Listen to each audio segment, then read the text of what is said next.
You know, my grandmother used to say there is no rest for the wicked. And I present to you Mr. Donald Trump, who has now involved the entire world in a mess of his own making and is only threatening to make it worse. As the United States has begun its Navy blockade of Iran's ports after their talks collapsed, you'll remember. Iran is calling it propaganda, but is also calling it a potential act of piracy. But what this blockade holds is the potential to send most global economies, particularly India's, on to the brink of inflation, in which the poorest will suffer. What happens next? How is this going to decide whether it's just a pressure tactic or is it going to spiral into a full-scale conflict? That's what we're going to try and look at in this video. So before we get started, remember, like, share and subscribe, please. And if you can, sign up for our membership, because once a day we put out a news bulletin for our members, which is curated, fact-checked and presented in the least triggering way possible. We're receiving such good response for our membership, and I want to thank each and every one of you who has signed up. It would be helpful if you tell friends and family about our offering as well. The idea is to be able to give basically people who care about information but don't care about the drama that comes with it, for specifically that audience this offering is. So do try and sign up, it will help us. Let me get to it right now. Has the US actually started the blockade? Right? That was my first question this morning to my team. The blockade has officially begun. The US started enforcing it on the 13th of April after those talks failed. So it's a Navy blockade led by the US Navy warships already deployed in the region, so the Arabian Sea, the Red Sea and near the Gulf. But it's not a full shutdown of the Strait of Hormuz. This is the key nuance. It applies only to ships that are coming in and out of Iranian ports, and they can be geotagged so you can tell where they have come from. And I'm going to put up a map of this area for you. And in this map, basically, that I'm pointing out, you can see there's Iran on one side. So there's the Gulf, the Persian Gulf. And in that Persian Gulf, you can see any ship that's leaving a port from Iraq, Kuwait, Bahrain, Qatar, the UAE, Oman, Saudi Arabia have to all pass through that Strait of Hormuz. This you know because you've seen it like over and over again for the last month and a half. You'll see the Iranian ports that are marked out as well.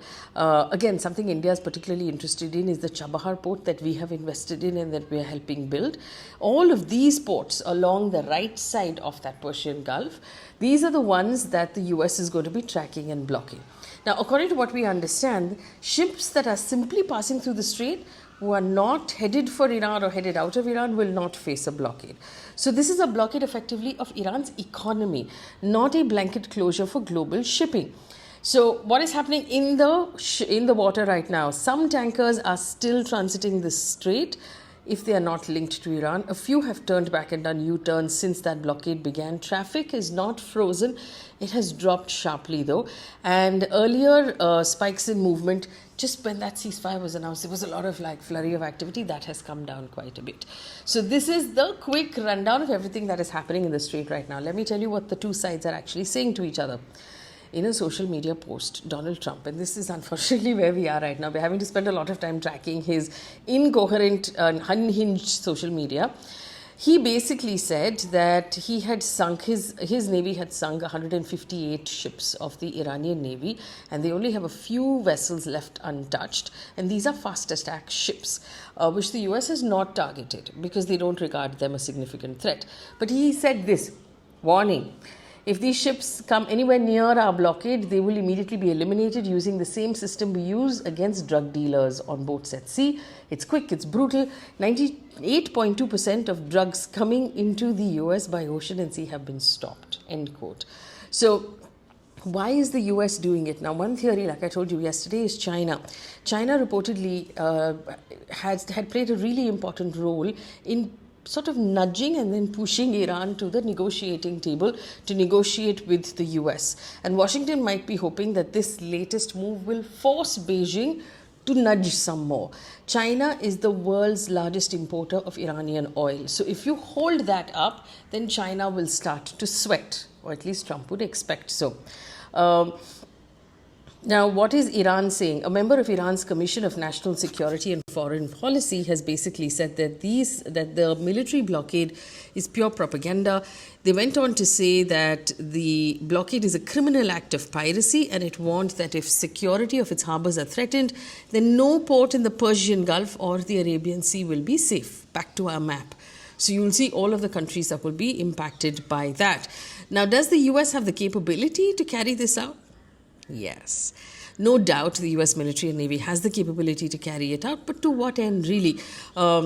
US Rear Admiral Mark Montgomery told BBC, I think it's doable. It's certainly less risky than the alternative, which would have been to forcibly push back the Iranians and create conditions of a convoy. So basically, in the last couple of weeks, Trump had actually made many threats. One was the seizure of the Kurg Island. Back to the map. You see what I'm talking about. Militarily escorting convoys through the Strait of Hormuz. Now, this would have been very hazardous for the US Navy because the Strait of Hormuz, as you can see on the map, is a very rocky, hilly area, and the Iranians really know how to control it well. US forces would have had to expose themselves to possible attack by Iranian missiles and drones and mines in the water, and that would have meant danger. In contrast, what the US will do now is that its warships will safely loiter offshore the Gulf of Oman. They will track the vessels via satellite to see which ones are coming out of Iranian ports, and then actually only interdict them, which is basically, tell them to go back. I doubt it will actually sink anything, but effectively, Admiral Montgomery said there is less risk in this than there is in the very confined area in the strait. Special forces, helicopters, boats, everything that the US Navy has in its arsenal. They've done blockades in Venezuela, in Cuba, and that's demonstrated some capability. In fact, let me give you one story, sidestep story. US forces seized a Russian-linked tanker called the Marinera in January this year off the Atlantic, and the interesting thing was it was in the open ocean, and they managed to target it, track it. This is part of Russia's shadow fleet that avoids sanctions and still moves oil. So the message was very clear that they can intercept any ship across the world right now, and so they have the capability of enforcing the sanctions. But what is Iran going to do in response? Well, Iran has up until now successfully sort of displayed its ability for resilience. Also, since the war began, Iran has done something very interesting. While everybody else's everybody else's imports from the Gulf regions have been frozen because of the strait, Iran has been sending its own. So it sends its own mainly to China, and it's managed to earn billions of dollars because the price has gone up and only its oil was moving. Now, a successive blockade from the US will stop that flow, and that would mean that Iran's economy will be crippled. So they believe they can outweigh this because Iran is basically saying, you know what, we'll hunker down and we will be resilient, which is what they've done so far. They have displayed the ability to resiliently basically absorb all of the attacks that's coming their way. That may be their only option going forward as well. What's happening in the strait, like I told you, the flurry of vessels that were looking to get out during the ceasefire has stopped and it has come down. American military officials have given a few details of how many ships are in that neighborhood. We think there are about 16 warships in the Middle East. Another defense official said that there are no warships in the Persian Gulf. Back to the map. Inside the Gulf, there are no American warships.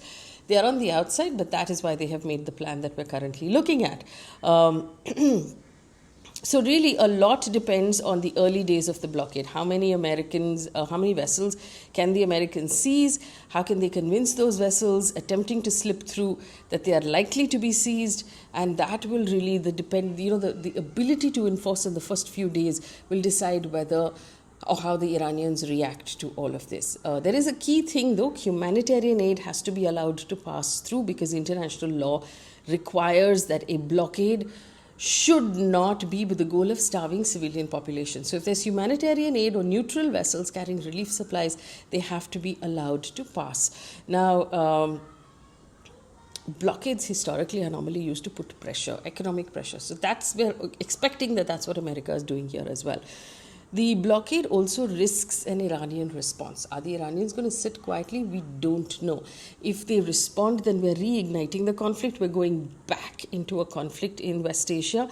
Iranians could deploy naval mines. They could use those fast-track boats that they have, fast attack boats, I beg your pardon, or missiles in shipping response. And the US wants, if the US is looking for a sweet and a short and a quick operation, this is not going to be it. This is actually going further. So what will happen to the rest of us? Oil prices will keep rising. Oil is currently past $100 a barrel. So like I told you, $100 a barrel is not a great place for Americans to be. They're currently paying over $4 a gallon for gas in their gas stations. They're used to being less than $3. So they're not happy with this, and they're not going to be able to sustain for much longer. Globally, the blockade will actually put pressure on everybody. UAE, Qatar, Bahrain and others will see a dramatic food price increase. Remember, all of these countries are deserts. They have all their food brought in on ships. They can't grow anything, locally. Mostly they can't grow anything locally. So if you stop the ships from coming in, food prices in the Gulf will go up. People will be spending more on food.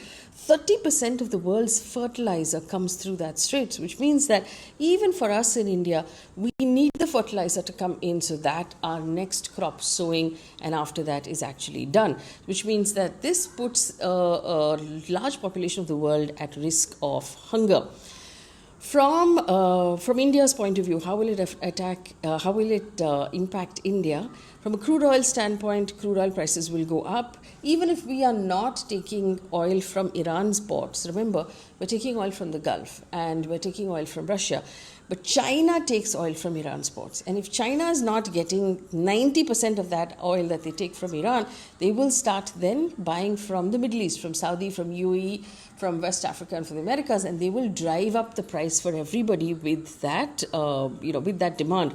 So the demand will push the price higher, which will mean that oil, diesel, petrol, LPG will become more expensive for everyone, including us. Everything that depends on that will become more expensive. So we'll see an inflation spike.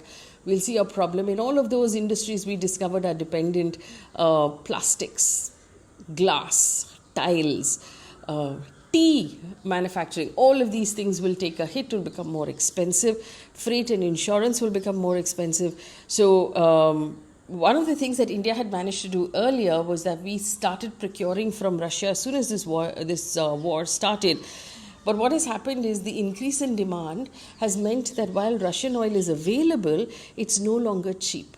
It has become expensive as well along with the rest of the world because of those sanction discounts that we're taking advantage of are now gone.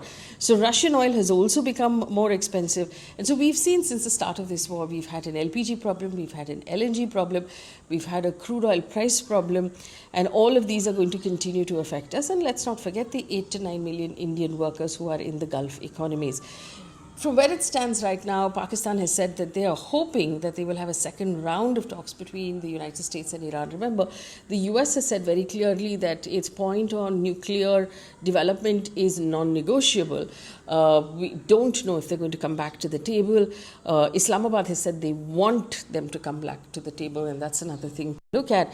But fundamentally, this is what we're looking at. There are three possible outcomes from this, from the US's latest move. One is escalation, and this is the worst outcome. If Iran responds with mines, with missiles, with attacks on shipping, we'll go straight back into making this an entire conflict zone. Second, a prolonged standoff. Both sides are avoiding conflict, but they're crushing you economically. Higher oil prices is not good for anybody in the world. The third option, which is the option we would all like for them to take, is a diplomatic off-ramp. Back-channel talks, mediated talks, anybody in the world, choose Pakistan, choose China, choose whoever you want, ease the tensions and finally resolve the problem. The truth is, blockades actually don't normally escalate into wars on their own, but they raise the cost of conflict for everybody. And right now, the big economies, the big oil markets, the stock markets, and every single household in India that needs a gas cylinder to cook is dependent on these chaps getting together and solving their differences. Because like always, like in any problem in the world, the people who get hit the most and who suffer the most are the poorest. So we're really hoping that this gets sorted out as quickly as possible. Leave me a comment in the comment section if you believe that Donald Trump should take that off-ramp, eat some humble pie, as he's being pressured to do from within his country also, and end this for the sake of everybody in the world. And secondly, if the people of America, if the people in the White House need to now step up to their leader and say, hey, you know what, this has gone on too far. We need to wrap this up. Because it's not good for them either. So for whose benefit are they continuing to drag out this conflict? Thanks for watching.